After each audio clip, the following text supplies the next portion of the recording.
नमस्कार, जय श्री राम।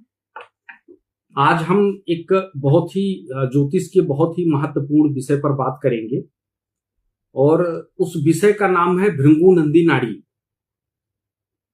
तो जैसे भृंगु नंदी नाड़ी जो होती है उसमें अक्सर जो बात किया जाता है वो नक्षत्रों को लेकर के हम बात करेंगे। जैसे आपने सुना होगा ना कि एक नौ तारा मतलब जो होते हैं वो हमारे तारा होते हैं, 9 होते हैं।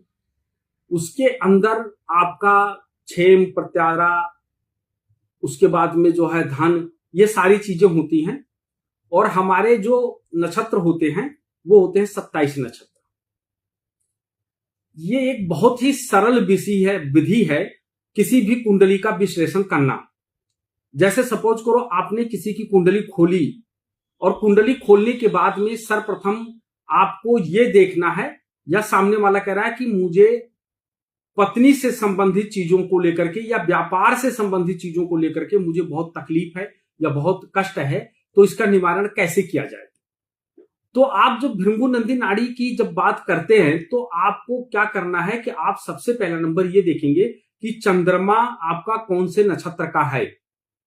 अगर आपका चंद्रमा जिस नक्षत्र के हैं उसके 7वें नक्षत्र का मालिक कौन है, 7वां नक्षत्र कौन सा है। तो जब 7वां नक्षत्र आपके सामने आ गया तो वो 7वां नक्षत्र आपका व्यापार हो गया, और व्यापार के साथ साथ में वो आपकी पत्नी भी हो गई और आपका पार्टनर भी हो गया। अब अगर आपको विचार करना है कि मेरा पार्टनर कैसा है, क्या मेरा पार्टनरशिप इनके साथ बढ़िया चलेगा, तो जैसे कि आप ये देख लो कि वो बृहस्पति का नक्षत्र है, तो वो जो आपका पार्टनर वो मंगल के नक्षत्र के हैं या वो चंद्रमा के नक्षत्र के हैं या वो सूर्य के नक्षत्र के हैं, तो आपका पटेगा। और अगर आपने देखा कि नक्षत्र मिल नहीं रहा है, वो एक दूसरे के मतलब अपोजिट हैं, तो समझ लेना कि वो चीजें नहीं हो पाएंगी। दूसरी चीज यही पत्नी के ऊपर आता है कि आप सप्तम भाव को देखेंगे और उसका नक्षत्र देखेंगे। जब नक्षत्र आप देखेंगे तो आपको पता चलेगा क्या मेरा इनसे पटेगा या नहीं। तो उसमें क्या है कि भृंगु जी क्या बताते हैं, उसमें ये कहते हैं कि जो हमारा नक्षत्र है उस नक्षत्र के पेड़ होते हैं और उस नक्षत्र के जानवर भी होते हैं।